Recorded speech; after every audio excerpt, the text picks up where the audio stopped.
Bom dia. Pastor William falou ali agora que Deus te usa. Eu falei, mas como? Depois dessa mensagem, né? Quantos foram abençoados aqui? Aleluia. Queridos, eu quero agradecer muito, muito. Estou com um coração muito grato. Ao mesmo tempo da minha gratidão pelo apóstolo Ederson, eu estou constrangido. Eu falei isso com ele ontem e é verdade. Não foram tantas vezes que eu me senti constrangido. E, ao mesmo tempo, constrangido e abençoado. E eu quero testemunhar aqui, e eu nunca tenho costume de falar demagogias, eu não gosto disso, mas algumas coisas me impressionaram aqui. E eu estava pensando nas coisas que me impressionaram desde que eu cheguei sexta-feira. E eu nem iria compartilhar, mas eu te confesso que quando estávamos indo do hotel para cá, eu falei para minha esposa, eu falei, olha, agora eu já não tenho noção do que eu vou ministrar. Eu estava realmente muito perdido, porque eu me lembro do apóstolo Ederson me pedir que domingo de manhã falasse sobre o tema, e eu iria perguntar se seria para os pastores e líderes somente, mas eu vejo tantos irmãos aqui. Quantos líderes de células nós temos aqui? Levanta sua mão, aleluia, glória a Deus. E eu estava ali orando, pedi ao Senhor direção, o que o Senhor quer fazer, o que o Senhor quer falar, e eu estava mais ou menos no meu coração, pelo pedido do apóstolo Ederson, compartilhar coisas que nesses 20 anos do discipulado e células cometemos de errado. Eu queria falar sobre não cometer os mesmos erros. E olha o que são muitos.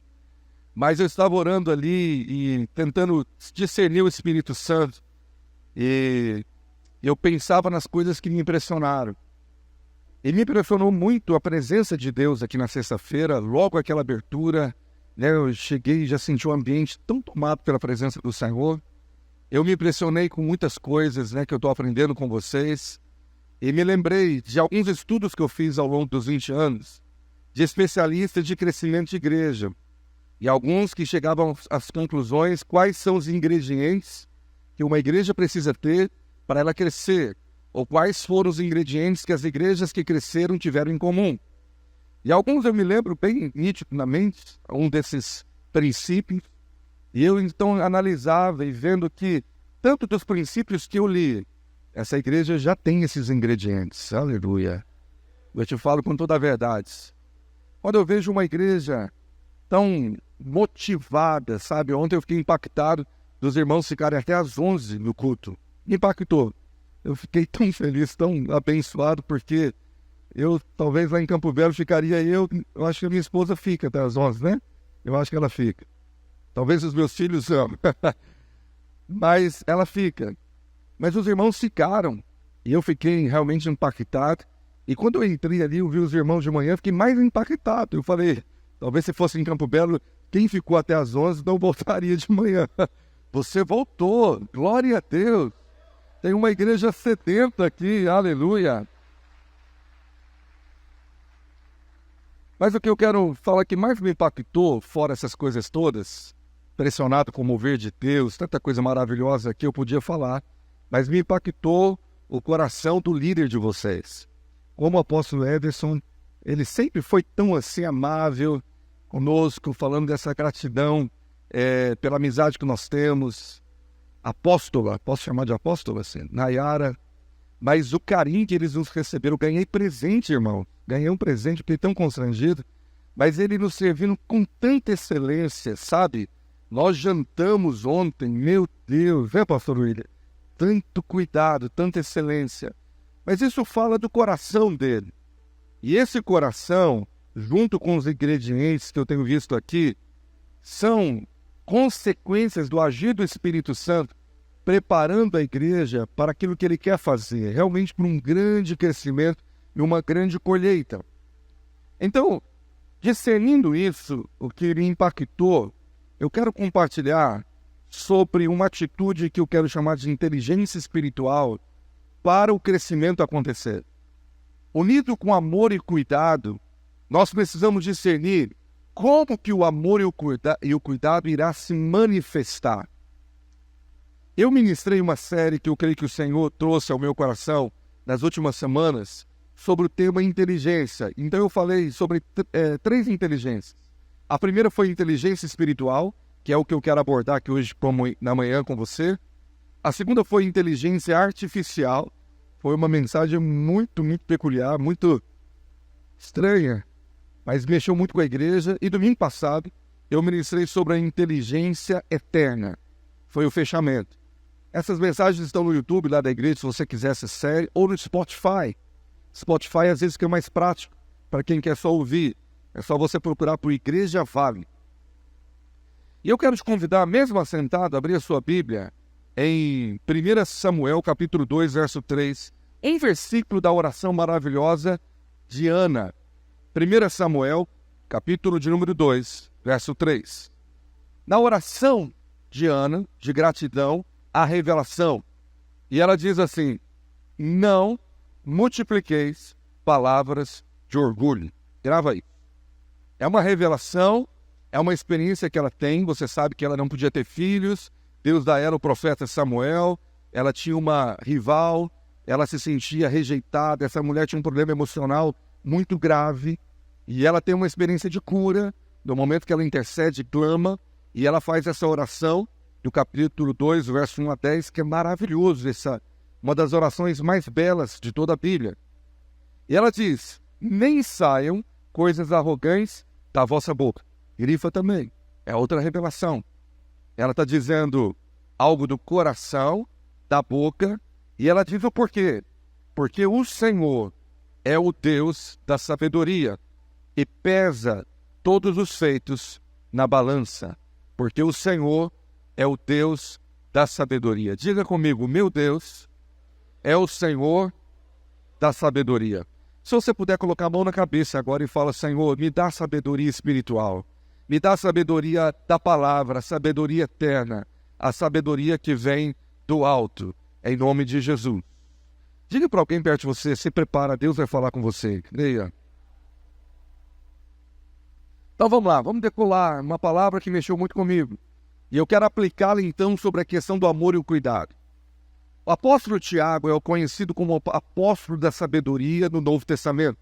Os seus escritos são comparados com provérbios, porque são escritos de cunho práticos. E lá em Tiago, nós vamos chegar lá daqui a pouquinho, ele diz que há tipos de sabedoria. Ele diz que há uma sabedoria terrena, que é humana, e que ele diz que ela é demoníaca. Então, o diabo tomou a sabedoria desse nível terreno. A outra sabedoria, Tiago diz que ela vem lá do alto, e ele dá características sobre ela. Uma das coisas de sabedoria que nós precisamos entender, que amor e cuidado não pode estar internalizado. Amor e cuidado numa igreja não pode estar numa frase de efeito, num logo, num escrito, no painel, na placa, no logo do MDA. Ela não pode ser meramente dita: nós somos uma igreja que ama e que cuida. Isso aparentemente soa bonito, mas o que as pessoas querem ver é aquilo que o apóstolo João diz. João diz: não amemos só de palavras, mas de fato, de ação. Porque o amor dentro de casa, como o meu querido pastor William falava, ele precisa ser demonstrado. O amor, ele precisa criar meios para que ele apenas não verbalize, mas que ele seja expressado ou de uma maneira materializada. Ele tem que ser visto. Então o apóstolo Abe diz que o mais difícil de amar é você demonstrar o amor, ou fazer com que a pessoa se sinta amada. Fazer com que um discípulo, alguém na célula, se sinta amado, é um dos grandes desafios da igreja. O problema é que o movimento do mundo tenta nos contaminar.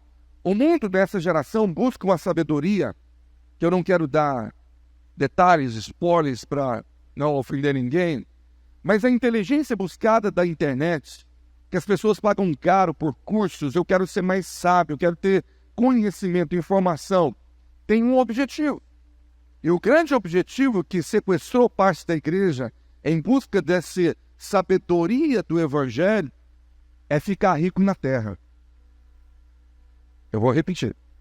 Grande alvo desses irmãos que vão pagar caro para ficar horas e horas aprendendo com pessoas uma sabedoria que as levem ter conforto aqui na terra. É o que foi já pregado aqui. Eu não me lembro qual foi o pastor que pregou. Mas ontem, na palavra do apóstolo Ederson, me impactou a palavra que ele ministrou sobre o desafio de amar. Foi isso? O desafio de amar. Quando ele menciona aquele texto de Coríntios, aquelas 4 colunas que ele falou, ele ficou no meu coração. E eu creio que foi isso que o Espírito Santo me dirigiu a dar uma continuidade nessa palavra maravilhosa que ele ministrou ontem. E é por isso que eu estou dizendo a você que essa sabedoria do mundo tenta nos contaminar para que o nosso objetivo final seja muito capitalista, muito terreno, muito pragmático, muito de resultado. E o diabo pega isso no ar. E nesses 20 anos, o que eu mais ouvi de pessoas é a desconfiança pelo que a igreja vende do marketing do amor e cuidado. No final, ela se sente usada para um fim de crescimento. É a mesma sabedoria do mundo, que busca os coachings, os ricos, para viver uma vida confortável. Eu quero ser rico, eu quero ter o que ele tem. E muitas igrejas caem nessa mesma cilada dessa sabedoria de origem terrena, que o objetivo final é a igreja explodir de crescimento. Então eu estou atrás dos números, eu quero que Uberlândia veja o quanto a igreja se tornou uma igreja de milhares. Eu quero que em Campo Belo seja a maior igreja do sul de Minas. Agora, o que está no coração, como no fundo do propósito e da intenção, é visto pelo Senhor. E Deus conhecia o coração de Ana nessa disputa entre uma sabedoria terrena em ter o filho para mostrar para a rival e para vingar da rejeição e para falar para o marido o quanto ela tinha valor, do que ter um filho que tinha uma motivação eterna, um filho que seria um profeta, que iria abençoar e amar as pessoas. Então grava bem. Ter um filho para mostrar e um filho para amar é uma distância muito grande, mas parece ser muito estreita. Porque a minha intenção de ver a célula crescer talvez está num cunho de rivalidade para com Eucana, para com a rivalidade que eu criei, para eu demonstrar o meu valor. Eu também posso fazer uma célula multiplicar, eu também posso amar discípulos. E de repente a coisa trava. E o outro tem coração, que é aquele coração que ora por uma alma, que chora por vidas, aquele que realmente ele está preocupado com aquilo que os céus vai pensar. Então, por causa disso, o mundo, a geração da sabedoria atual, tem chamado e gosta de novas nomenclaturas que eu vou usar para tentar te impactar. Eles falam de códigos que podem mudar a vida do ser humano. A Bíblia já fala sobre isso. Antigamente eu chamava de chaves. Ali na entrada daquele prédio nós temos uma porta larga, grande. Mas às vezes no bolso do apóstolo tem uma pequena chave. Uma pequena chave que carrega no bolso abre portas grandiosas. As pessoas gostam de ter portas de pé direito alto, de ferro, mas a chave continua pequena. Ninguém carrega um chavão arrastando. Não, são pequenas chaves. Então pequenas chaves abrem grandes portas na sua vida. Pequenos códigos da Bíblia realmente revoluciona quem aplica. E eu quero te falar chaves que fecham e chaves que abrem o favor de Deus para o crescimento. Chaves de sabedoria que abrem e chaves de sabedoria que fecham. Eu quero começar com aquela que fecha. Uma das chaves que mais tem fechado, frutificação, crescimento e tem estagnado, levando igrejas a ficarem presas a um platô que elas não rompem, é a chave chamada a chave do orgulho. Essa fecha porta, fecha os céus, fecha portais. No dicionário, a palavra orgulho é traduzida pelo Aurélio assim: altivez de quem faz alarde de suas próprias qualidades. Arrogância, excesso de admiração que o indivíduo tem em relação a si próprio, baseado em suas próprias características, qualidades ou ações. E de novo repete, arrogância. Ou um conceito elevado que alguém tem de si próprio, soberba. Amor próprio exposto de modo exagerado, altivez. Ação que demonstra desprezo em relação ao próximo, um desdém. Agora, no dicionário da Bíblia, Deus coloca essa palavra num sinônimo de soberba ou insolência e arrogância. Foi uma das chaves que bloqueou o povo de Israel a se tornar o povo que Deus sonhava e conquistar Canaã. Em Êxodo 32, o Senhor disse a Moisés que aquele povo, ele viu que era um povo que tinha dura cerviz. Êxodo 32, 9. Disse mais o Senhor a Moisés: tenho visto, Deus viu o coração. Eis que esse povo é de dura cerviz. Cerviz é a nuca. Era o lugar aonde se colocava o jugo para ter o controle dos animais. E era ali que essa dureza mostrava que aquele povo tinha uma arrogância, ou uma dureza, um orgulho, para não ser guiado pelo Senhor. E aqui está o motivo porque muitos nunca prosperam e igreja nunca prosperam por causa da dura cerviz. O que é a dura cerviz no mundo espiritual? É um orgulho oculto que bloqueia a prática do amor. Isso fecha a porta do crescimento espiritual e do crescimento material. Pessoas não prosperam. Igrejas não crescem depois de um determinado ponto. Por quê? Porque essas pessoas abraçaram esse orgulho. E, de certa maneira, aquele crente que fala, não leva o desaforo para casa, mas ele leva o desemprego para casa. Não leva o desaforo para casa, mas ele leva o divórcio para casa. Porque ele prefere não abrir mão do orgulho e perder a família. Ele prefere abrir mão do orgulho pessoal e abrir mão do ministério, e abrir mão do futuro. Porque ele não aprendeu o estilo de vida dos céus, que é de honra e de submissão à autoridade e de humildade. O diabo é averso a isso, porque ele é o Deus da rebeldia. Pedro diz em 2 Pedro 2,10 para a igreja, olha esse texto: especialmente aqueles que, seguindo a carne, andam em imundas paixões e menosprezam qualquer governo. Eles são atrevidos, arrogantes, não temem em difamar autoridades superiores. Por que eles são arrogantes? Porque eles seguiram a carne. Eles seguiram o mundo, eles copiaram o modelo. A internet está falando muito aos ouvidos da igreja. Nós ouvimos tanta informação. Então nós tomamos um comportamento similar diante dos pastores, dos pais, chefes, patrões, professores, qualquer figura de governo. Porque é uma contaminação desse orgulho que é de semente luciferiana. E é por causa desse orgulho que muitos estão perdendo o casamento, os filhos, a igreja, o ministério, amigos, sonhos e futuro. Perdendo o Moisés que foi falado ontem, esse projeto que Deus tem para impactar o mundo. Jogaram Moisés no rio Nilo, como a palavra que você ouviu ontem, tão poderosa, e desprezaram. Não cuidaram dele. Agora, o que nós vemos manifesto dessa semente do orgulho de uma maneira visível? Dentro da igreja, nós temos visto duas questões frutas de orgulho e soberba. A primeira é a imaturidade espiritual. Imaturidade. Crianças na fé, bebês na fé, mimados, que consequentemente têm dificuldade na questão do descontrole emocional. Então nós temos uma geração doida atrás desse tema inteligência emocional. Eu tenho que saber me controlar, questão emocional. E elas aprendem técnicas, aprendem meios que até mesmo são bons, ferramentas boas. O problema é que tem prazo de validade. Grava isso, tem prazo de validade.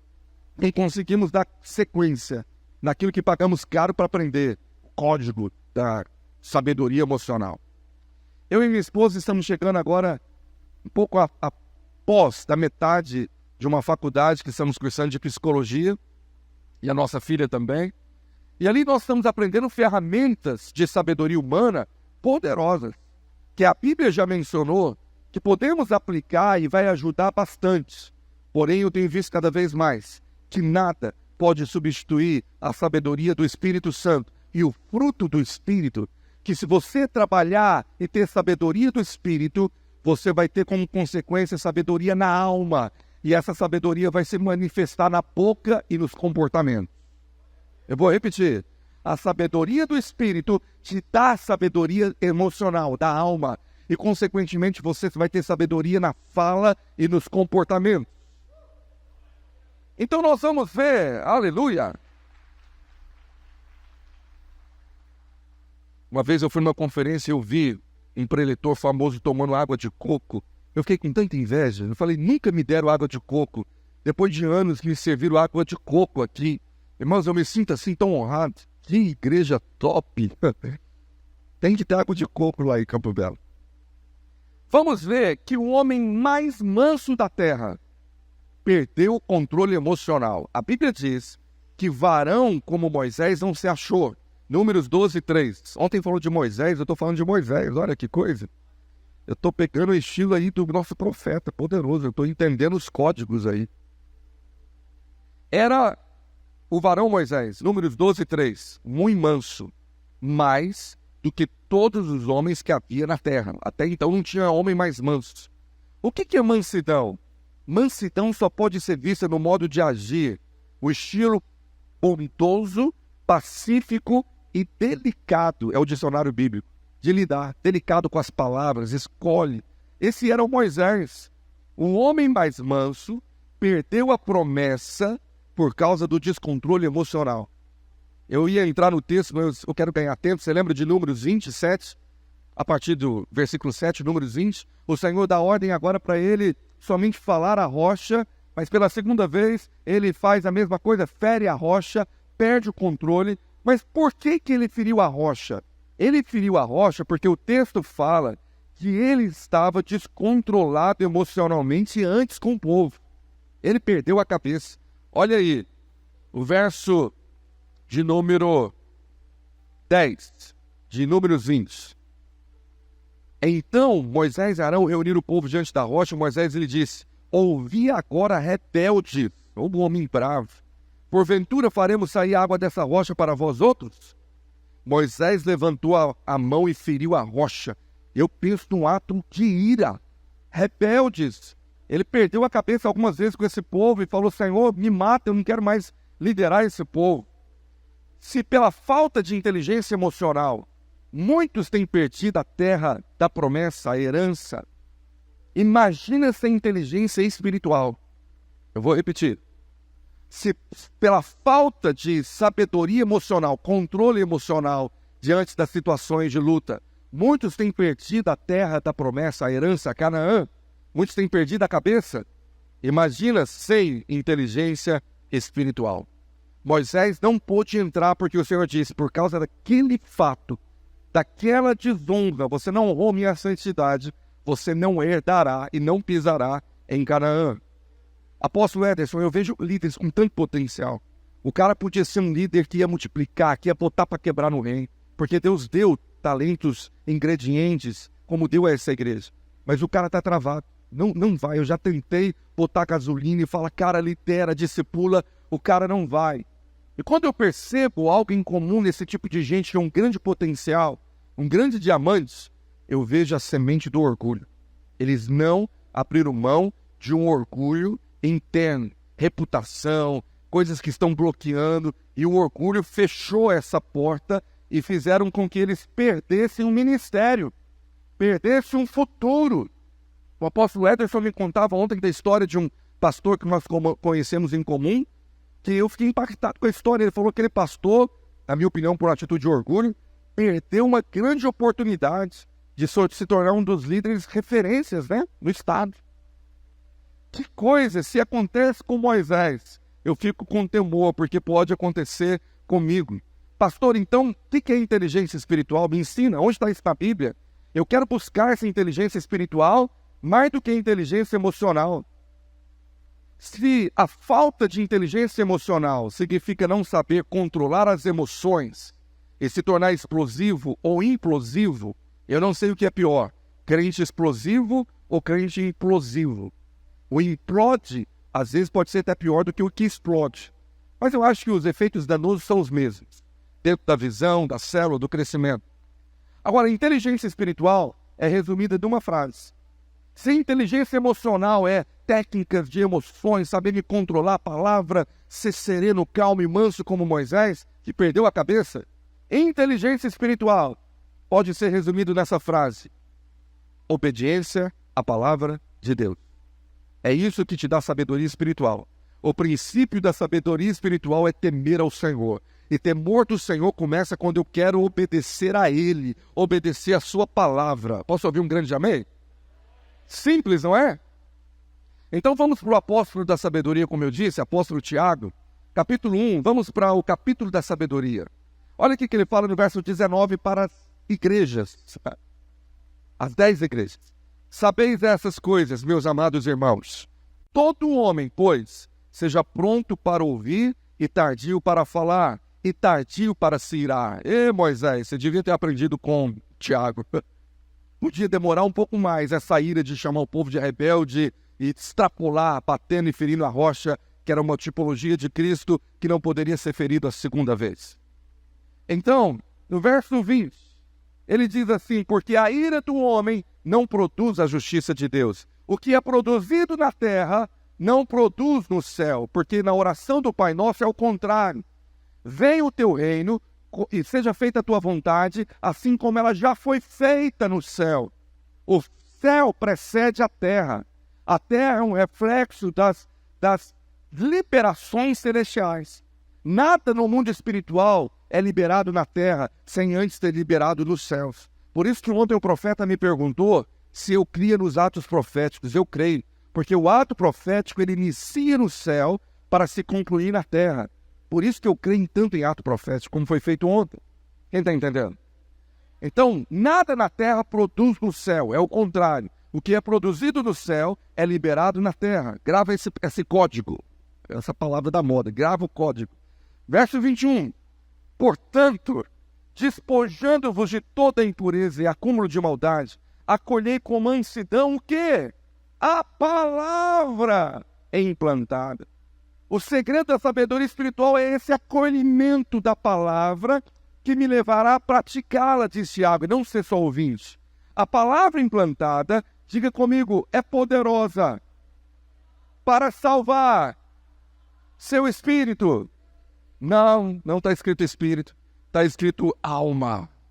Uau! Não está tratando agora da salvação, da conversão para o céu. Está tratando aqui da transformação da alma, se parecer com Jesus. Processo de santificação, o chato deixar de ser chato, o orgulhoso se tornar humilde, a fofoqueira se tornar uma mulher sensata nas palavras, o homem complicado descomplicar, o imaturo na fé se tornar crente maduro. A palavra vai trazer sabedoria na alma, vai salvar a alma.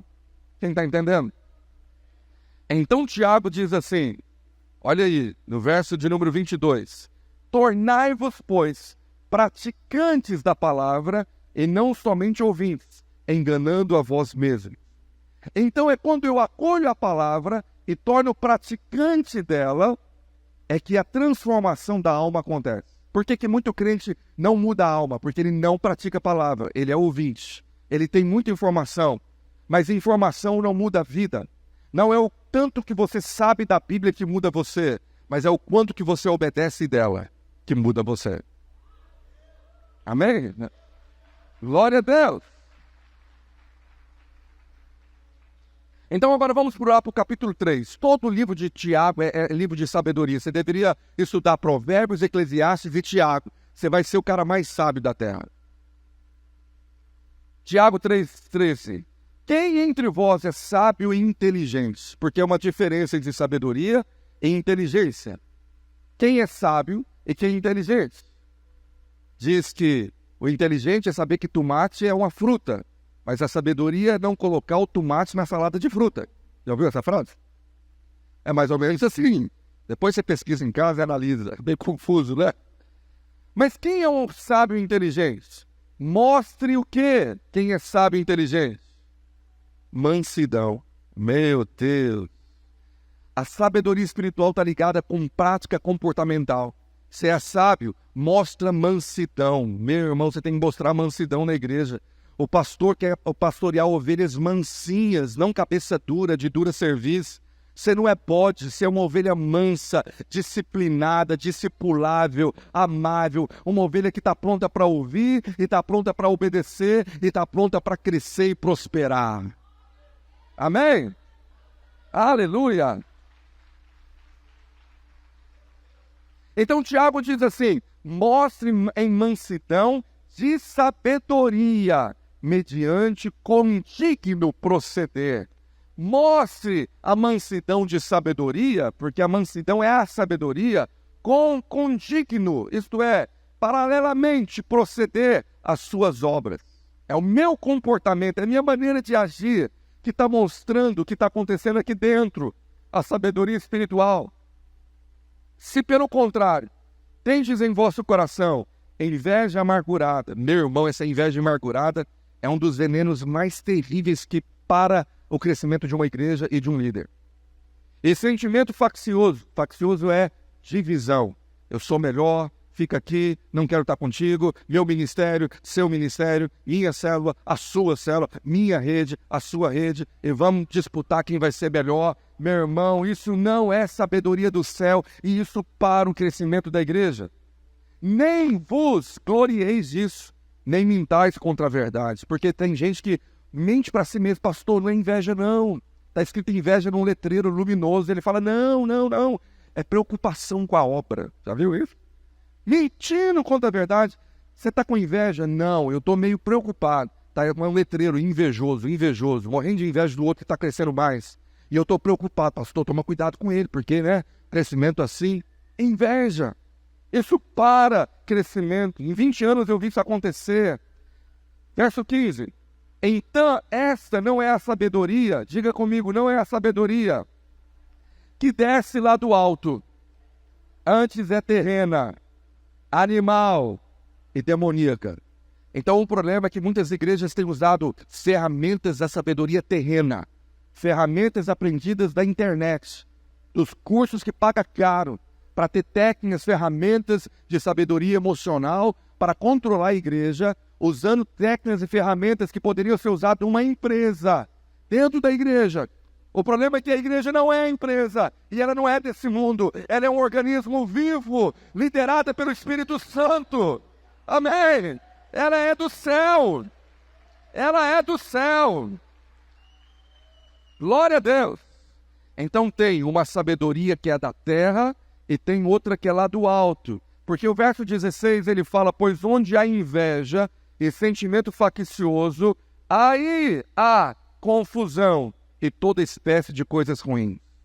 O que o diabo quer contaminar o MDA, os células, as redes, o crescimento, está indo tudo muito bem, todo mundo correndo junto em unidade. Mas onde surgiu a inveja? Fruto de um orgulho. Sentimento faccioso, sentimento de divisão, tudo começa em sentimento. Aí há confusão. E quando tem confusão, a unidade para, vira uma Babel, e aí começa toda espécie de coisa ruim. Pastor, como ter um remédio contra isso?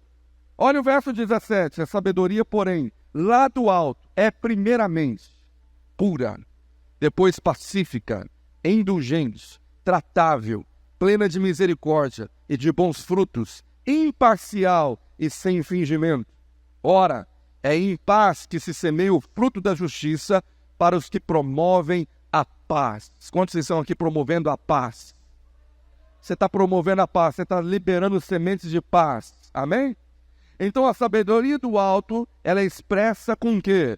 Com pureza, com ser pacífico, indulgente, ser tratável, pleno de misericórdia, de bons frutos, ser imparcial e não ter fingimento.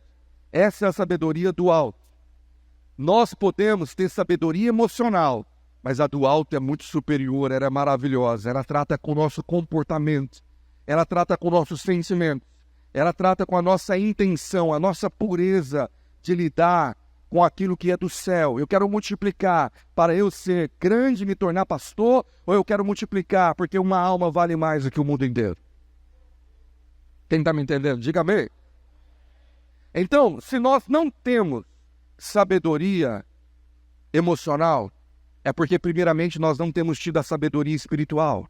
Porque por crente não começa na alma, por crente nasceu do Espírito. Você nasceu de novo e o seu Espírito está vivo. É o Espírito que pode guiar você.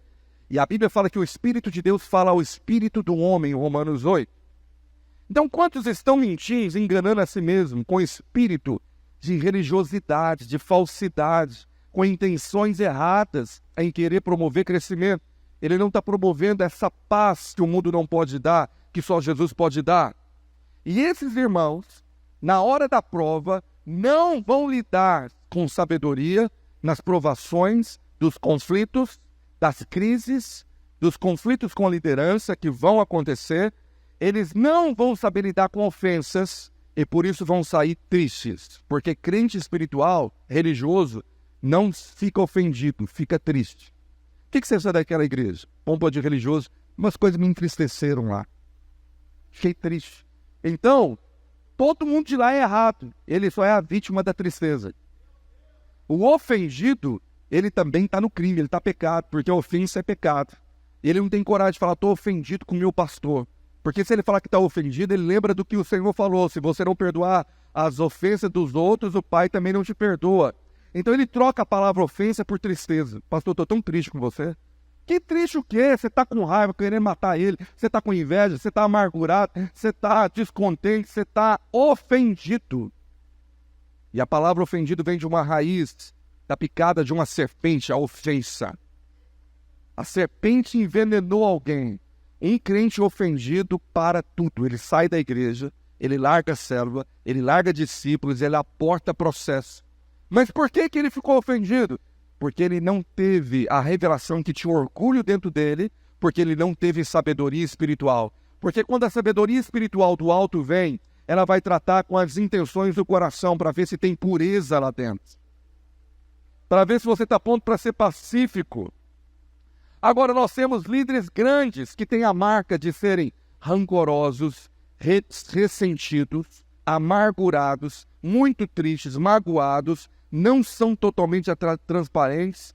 E o que se gera? Um processo chamado absalônico. Depois você estuda isso lá. O processo absalônico começa com uma mentira para si mesmo. Ele não acha que ele está errado. A rebeldia começa com olhos de santidade. Pastor, eu vou dividir daqui, porque Deus me revelou que o Senhor está errado, eu estou certo, eu vou abrir outra igreja. Então ele começa a achar que está certo. O grande problema é que Agar também teve filho. O apóstolo William estava liberando chaves, códigos ali, que eu fiz uma série de sermões, estou reabastecido para o resto do ano. Agar gera filho. Da rocha saiu água. Igreja que divide, às vezes até começa a crescer. Resultados não revelam a aprovação do coração de Deus. Procura te apresentar como obreiro aprovado diante do Senhor, não obreiro que tem resultados. Porque o que tinha 10 talentos multiplicou, mas o que tinha 2 também. No que ele tinha, Paulo diz que virá um fogo que vai provar a obra de cada um.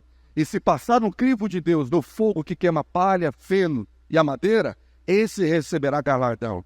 O Senhor vê com outros olhos a nossa obra. O problema é que obras como resultado de sabedoria humana, elas têm prazo de validade e elas têm limite territorial e geográfico. Obras que nascem no céu são eternas e são ilimitadas. Elas alcançam o mundo inteiro, até os confins da terra, e elas são do céu. Elas são uma marca para a geração. Eu oro, Deus me faz uma igreja relevante e prevalecente. Amém? Agora, olha o que o orgulho, com a carência da sabedoria espiritual, faz. Ele tem o poder de fechar o céu literalmente. Literalmente. Tiago 4, verso 6. Por que fechar o céu? Porque Deus dá maior graça pelo que diz. Deus resiste ao orgulhoso, ao soberbo, ao arrogante, mas dá graça ao humilde. O Salomão disse que a soberba precede a queda, mas Tiago diz que a soberba fecha céu. Deus te resiste, o céu está fechado para você. Não vai cair bênção, não vai cair favor, não vai cair ajuda de Deus. Não é o diabo lutando contra, é Deus colocando a mão dizendo, não passa desse número, fica desse jeito que está. Porque se crescer mais, o prejuízo é maior. Esse é o problema de muitas igrejas que não crescem. Se crescer mais, o prejuízo é maior. E Deus fala, fica do jeito que está.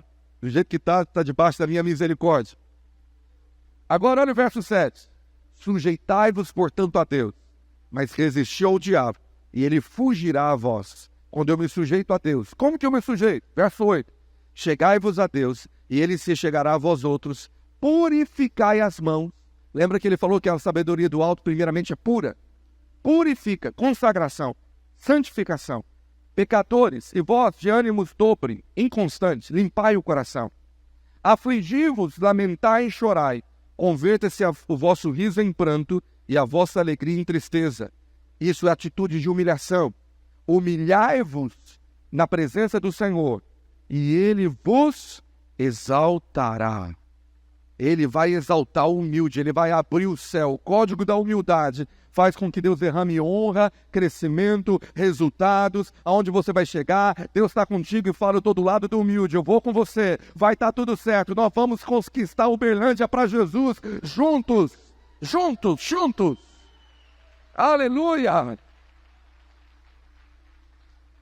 Pastor, entendi tudo isso. Sabedoria do céu, que é o orgulho. Tudo bem, ok. Agora, como que cura esse orgulho? Todos nós fomos envenenados. Tivemos essa ofensa da serpente do jardim que cresceu e se transformou num dragão de tanta carne que comeu. Como que nós vamos ter curados esse orgulho? Paulo nos dá a receita. Ele fala, vocês têm que ter uma atitude que vai curar vocês. A receita está em Filipenses 2:5. Tende em vós, procura ter. Tem traduções que falam o mesmo sentimento. Outras traduziram por atitudes. Filipenses 2:5. A mesma atitude que houve também em Cristo Jesus. Cristo Jesus veio ser o modelo da receita da cura, da humildade, que provém de uma sabedoria espiritual lá do alto. Pois ele, subsistindo em forma de Deus, não julgou como usurpação ser igual a Deus. Meu irmão, não faça nada porque você quer ter um título, porque você quer ter um cargo na igreja, você quer aparecer, você quer estar num convívio. Não, o Senhor abriu mão desses títulos, desses cargos, dessas posições, e Ele tinha um coração de servir. Quanto mais você servir com um coração de servo, mais Deus exalta você, mais Ele faz acontecer na sua vida. Aleluia! Antes, a si mesmo se esvaziou, assumiu a forma de servo, tornando-se em semelhança de homens, e reconhecido em figura humana, a si mesmo, diga comigo, a si mesmo, se humilhou. Diga mais alto, a si mesmo se humilhou. Meu discipulador talvez não vai lembrar o dia que ele me discipulou duramente, com muito amor. Eu estava passando uma crise de ser humilhado, e fui muito humilhado, e eu estava pronto a dar o troco. E eu conto minhas lutas para ele, ele sabe dos perrengues. E aí eu falei com ele, eu vou dar o troco, vou pegar o telefone, eu vou falar umas verdades para esse pastor. Era uma situação nem de pastores. Os pastores de Ló com os pastores de Abraão. Aí ele falou assim para mim, começa a ficar feliz, sorria. Eu falei, mas como? Deus está te dando uma grande oportunidade de te exaltar quando Ele te deu a prova de te humilhar. Essa frase que ele falou para mim, nunca eu esqueci, nunca. Deus está usando a oportunidade da humilhação para te exaltar. Eu falei, obrigado, abraça a humilhação, humilha mais, eu vou ficar caladinho, caladinho. Deus fará por mim. Aleluia, aleluia. Ele a si mesmo se humilhou, tornando-se o quê? Como que alguém se humilha? Grave essa frase, tornando-se obediente. Meu irmão, é a obediência à palavra de Deus que vai te trazer a maior sabedoria espiritual da terra. Sabedoria espiritual está na obediência e na prática da palavra, que tem um alvo, te conduzir para a glória, para o céu. Amém? Não, para a cruz, para a morte. Antes do céu vem morte. A morte do ego, a morte do eu, a morte da reputação. Deus vai te colocar em situações onde Ele quer te fazer morrer. Porque quanto mais você morre, mais tem espaço para que a vida dele se manifeste em você. Quanto menos de você, mais do céu. Você entende? Mas olha aí, a pastora não errou, não foi pegadinha. Porque olha o verso 9. Pelo que também Deus o exaltou, sobremaneira, Ele deu o nome que está acima de todo nome. A exaltação, a glória, o céu virá depois que você vai para a cruz. A cruz te leva para a glória. A cruz te leva para a exaltação. Deus exaltou porque primeiro ele foi para a cruz. A cruz é o lugar onde eu sou manso, ovelha muda, calada, aonde eu confio no Senhor e diga, eu tenho um defensor, ele vai julgar essas causas contra mim, ele sabe o que está acontecendo, porque o guarda de Israel não está dormindo, aleluia. Ele vai julgar as minhas justiças, as minhas causas. Então o que eu preciso? Para a sabedoria espiritual e para a cruz.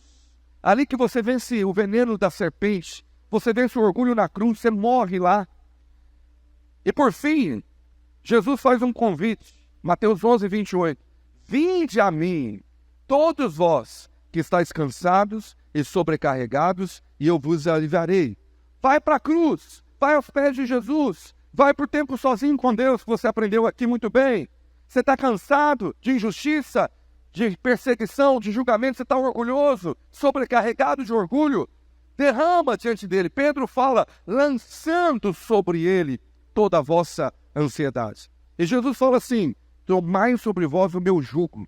Lembra que eu te falei da dura serviço? Dura serviço não aguenta esse jugo. Somente uma ovelha quebrantada de coração, como eu falei sexta-feira, está disposta a pegar o jugo que Jesus fala que é suave, que o fardo é leve. E ele fala assim, aprenda de mim. Diga comigo, aprenda de mim. Você vai aprender tanto com Jesus na palavra que você vai ficar igualzinho a ele. Você vai entrar aqui, as pessoas vão falar, alguém que parece com Jesus está entrando aqui.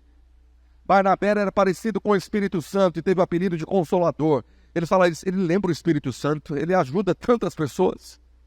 Você tem que parecer com Jesus. Por quê? Quando eu aprendo de Jesus, eu me torno o quê? Manso. Oh, Moisés, aprenda com Jesus. A mansidão é uma das marcas mais poderosas de sabedoria espiritual.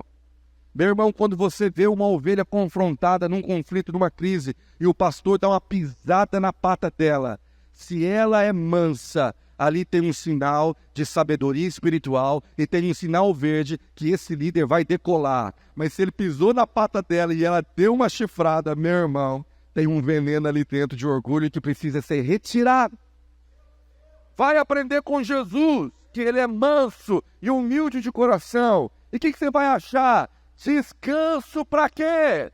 Para a alma. Sabedoria emocional, a sua alma vai ficar tranquila. Você não vai ter insônia, você não vai ter depressão, crise de estresse, ansiedade, crise do pânico, coração doido de raiva, querendo matar alguém. Não! A sabedoria espiritual vai trazer sabedoria emocional e vai fazer você ter paz.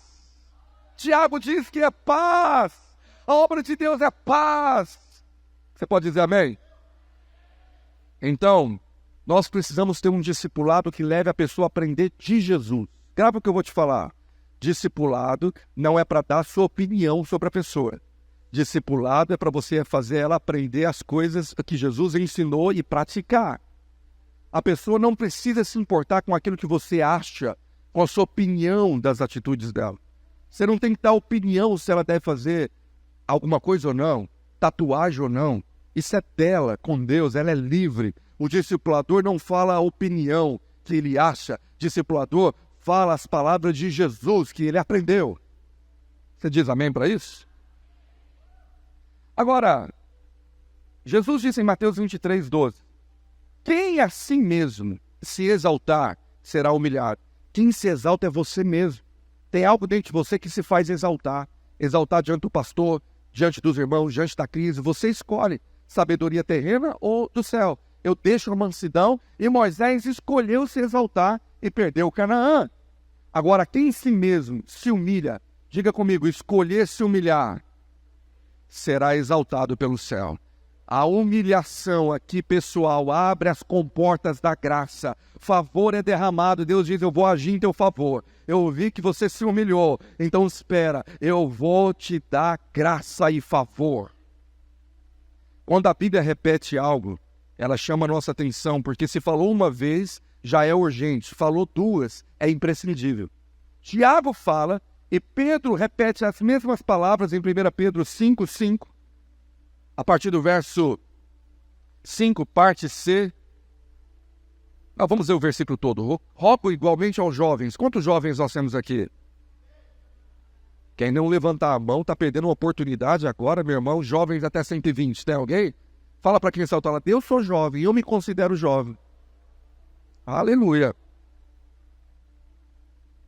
Amém. Sede submissos aos que são mais velhos. Ai, ai, ai. Outros sim, no trato de uns com os outros, cingi-vos de toda humildade. Cingi-vos de Cristo e agora de humildade, a vestir a roupa da humildade. Há uma roupa que você veste, diz Pedro, porque Deus resiste aos soberbos, contudo, levante a sua mão assim ao céu e fala aos humildes. Ele concede a sua graça. Graça é favor imerecido, é tudo que você não merece. Deus vai derramar favor, bondade. Ele vai trazer a vitória, Ele vai agir no seu, por você, no seu lugar. Amém? E aí ele diz, humilhai-vos, portanto, sobre a poderosa mão de Deus, para que Ele, em tempo oportuno, vos exalte. Tem o tempo oportuno. Pode estar demorando, mas o tempo está chegando. O tempo de Deus exaltar, fazer crescer, o Deus agir, está chegando. Eu creio que esse tempo está chegando para essa igreja. Amém? Pastor, então o que eu faço enquanto o tempo não chega? Faz o verso 7. Lança sobre ele toda a ansiedade. Senhor, está demorando. Lança sobre ele. Vai para a presença dele. Aprenda que ele é manso. Porque ele tem cuidado de você 24 horas por dia, 7 dias por semana. O Senhor está vendo a sua dor, a sua aflição. E ao mesmo tempo que eu lanço a ansiedade, ele diz, sede sóbrio e vigilantes. O diabo, vosso adversário, anda em derredor, como leão, que ruge, procurando alguém para devorar. Meu amado, quando nós vamos humildemente à cruz, em arrependimento, o céu sempre se abre. E o diabo, ele é expulso. O diabo, ele não consegue ter brecha para devorar alguém. Quando alguém está submisso e dependendo da mão de Deus, sob essa poderosa mão de Deus. Quando o Senhor me deu essa palavra, o Espírito Santo falou comigo, me chamou para a igreja, para o maior jejum que nós já fizemos. Nós começamos no dia 23 de outubro, 70 dias de jejum e oração. Nós vamos jejuar até o dia 31 de dezembro, à meia-noite, na virada do dia, na virada do ano, nós vamos entregar o jejum. E jejum é uma das atitudes de humilhação, de dependência dos céus, que nós sabemos na Bíblia, que mais abre os céus. Todo mover na terra foi precedido por um jejum na Bíblia. Olha isso, estuda isso. Agora, a atitude de se humilhar e buscar a Deus, 2 Crônicas 7,14 confirma a chave que abre o céu. Se o meu povo, que se chama pelo meu nome, se humilhar e orar e me buscar e se converter dos seus maus caminhos, então eu ouvirei dos céus, perdoarei os seus pecados e sararei a terra. O céu vai abrir diante do povo que se humilha e vai derramar cura na terra, cura na cidade, cura na geração. A marca de um crente com sabedoria espiritual é humildade, em obedecer e praticar a palavra. O Espírito Santo é derramado para te dar essa capacitação que você acha que você não tem. Gálatas 5:22, o fruto no singular. Fruto não é plural, não existe vários frutos. Ou você tem um, ou você não tem nenhum. O fruto é como uma mexerica, aqui fala mexerica, de vários gomos. O fruto do Espírito tem que ter amor, alegria, paz, longanimidade, benignidade, bondade, fidelidade, mansidão, domínio próprio. Diga domínio próprio. Porque quem não tem domínio próprio tem demônio próprio. Você não tem demônio próprio, você tem o domínio próprio. Você vai ser aquele líder humilde, manso, quebrantado com a sabedoria do céu, que te dá sabedoria emocional. Então nós precisamos de um batismo de humildade. É o que eu quero convidar. Batismo daquela roupa de humildade, humildade verdadeira. Humildade que você pode ter envenenado com alguma coisa que te paralisou, um ranço, uma tristeza, principalmente com a sua liderança. Principalmente. E aquilo está bloqueando você.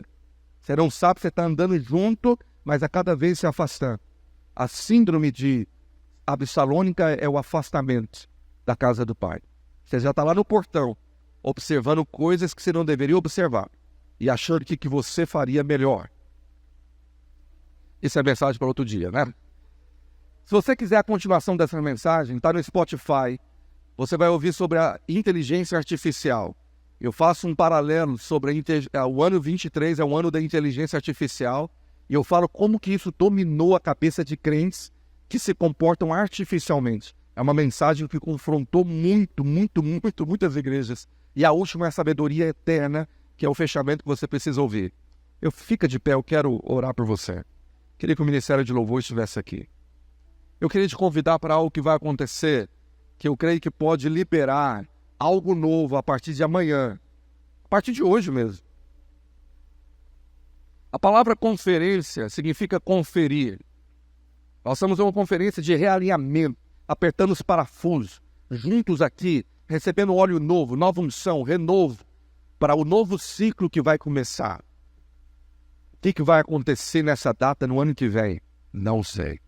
Só sei que Deus tem coisas grandiosas para essa igreja. Deus tem sonhos que vão além daquilo que você possa imaginar. Nem olhos viram, nem ouvidos ouviram. Aleluia. Mas o pastor Mateus profeticamente falou que ontem à noite foi um mover de cura interior. E eu creio. Deus está curando a alma para a gente frutificar. Abra mão da sabedoria terrena. Você está fazendo do jeito errado. O jeito certo é se humilhar. É pedir perdão mesmo estando certo. É consertar. É vencer o veneno do orgulho, o veneno da serpente, ir para a cruz, se humilhar. E hoje nós precisamos ter um batismo de humildade que traga aliança, fortalecimento, unidade.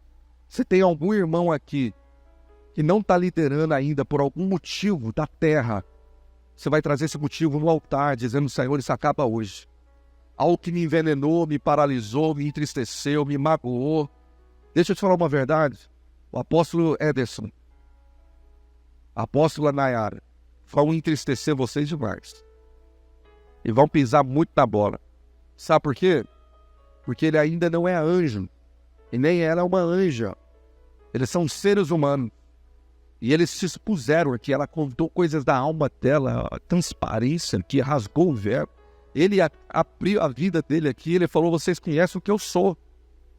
Então, meu irmão, sabendo dessa sinceridade, você tem que estar precavido, que uma hora mais cedo ou mais tarde ele vai te pisar na pata. E essa é a hora que você vai falar assim para ele: pastor, eu te perdoo, o Senhor é meu líder, tá? Perdão para você, eu quero continuar caminhando contigo, tamo junto. O céu abre sobre a sua cabeça e cai uma chuva de favor, chuva de graça, e Deus fala: eu vou levantar você, eu vou levantar você. Um dos ingredientes mais poderosos que faz uma igreja explodir em crescimento é unidade. E para a unidade nós temos que quebrar tudo que o diabo está tentando, de espírito faccioso, tudo que tiver aí no meio, não sei.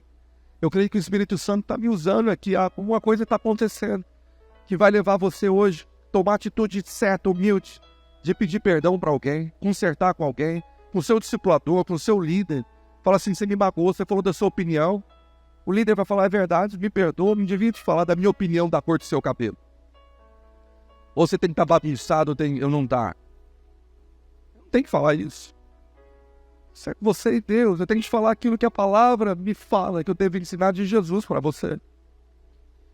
Nós precisamos ter conserto aqui. Se o Espírito Santo está movendo em você, é hora, querido, não só de você vir para o altar, mas de você vir até alguém e falar assim: meu irmão, quero renovar minha aliança com você. Quero te falar que eu te amo tanto. Se você sabe que o teu irmão ficou mais ou menos com você, ou triste com você, é hora de, sei lá, fala assim: meu irmão, me perdoa. Eu sei que você está triste comigo por alguma coisa. Talvez com a esposa, com o marido. O apóstolo Ederson saiu correndo, não sei para quê. Vai pegar ceia. Meu Deus do céu. Eu não sabia que ia ter ceia aqui. Ceia é aliança de conserto, meu querido. Vamos orar por unidade. Se o Espírito Santo está movendo você, vai consertar com alguém, vai pedir perdão a alguém, vai abraçar alguém, vai falar quanto você ama alguém, vai pedir perdão para a esposa, para o marido, para o filho, vai pedir perdão para o cachorro. Talvez você chutou o cachorro hoje. Peça perdão. Sei lá. Sabe, querido, se você for movido pelo Espírito, vá até o seu líder e fala assim: nós estamos juntos. Estou com você, eu quero andar em unidade com você. Não é só de palavras, não, é de ação, é de verdade, é de atitude. Se você quiser, vai até a sua liderança, vai fazer isso, vai orar com ele, fala, deixa eu orar com você aqui, deixa eu pegar na sua mão, deixa eu te falar que nós somos um corpo, uma só família, uma só visão. Você tem coragem de sair do seu lugar e orar com alguém? Você tem coragem de ser movido pelo Espírito até alguém? Ter conserto, ter pedido de perdão, ter restauração? Vai movendo aí, querido, vai orar. Vai clamar a Deus, me derrama graça, Senhor.